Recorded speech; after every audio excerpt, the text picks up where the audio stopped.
பனு இஸ்ரவேல் காலத்தில் இன்னொரு மனிதன் இருந்தான். அதுவும் புகாரியில் வரும் செய்திதான். 99 பேரை கொலை செய்தான்.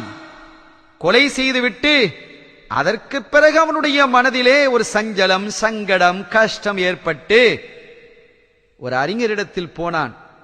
நான் பாவம் செய்து விட்டேன் பெரியவரே, எனக்கு மன்னிப்பு உண்டா?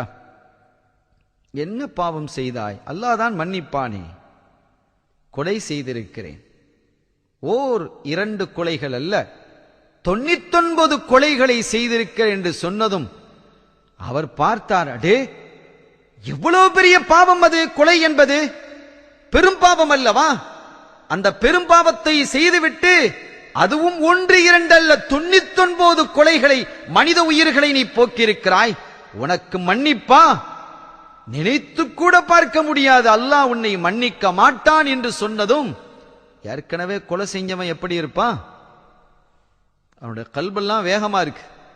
எனக்கு மன்னிப்பு கிடையாதா என்று சொல்லி அப்படி சொன்னவரையும் கொலை செய்து விட்டான்.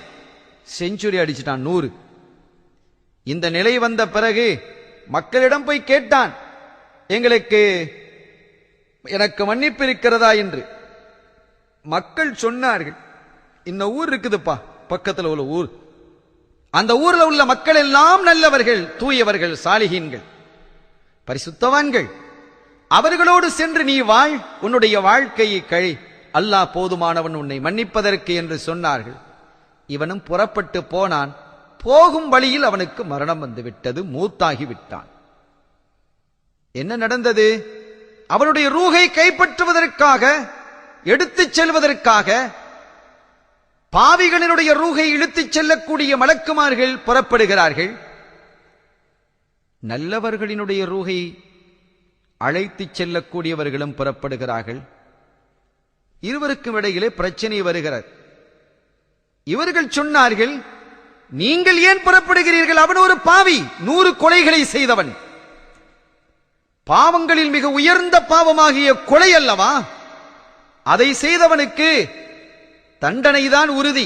எனவே நாங்கள் தான் அவனுடைய ரூஹை இழுத்து வர வேண்டும் என்று பாவிகளினுடைய ரூஹை கைப்பற்றக்கூடியவர்கள் சொல்ல, நன்மைகளினுடைய ரூஹை கைப்பற்றி அழைத்து வரக்கூடியவர்கள் சொல்கிறார்கள், இல்லை இல்லை, அவன் தௌபாவை நாடி நாடி ஓடினான்.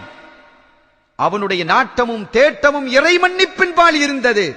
எனவே நாங்கள் தான் கைப்பற்றுவோம் என்று 2 தரப்பு மலக்குமார்களும் பிணங்கிக் கொண்ட போது நீதியாளன் அல்லாஹ் ஒரு தீர்ப்பு செய்தான். என்ன தீர்ப்பு?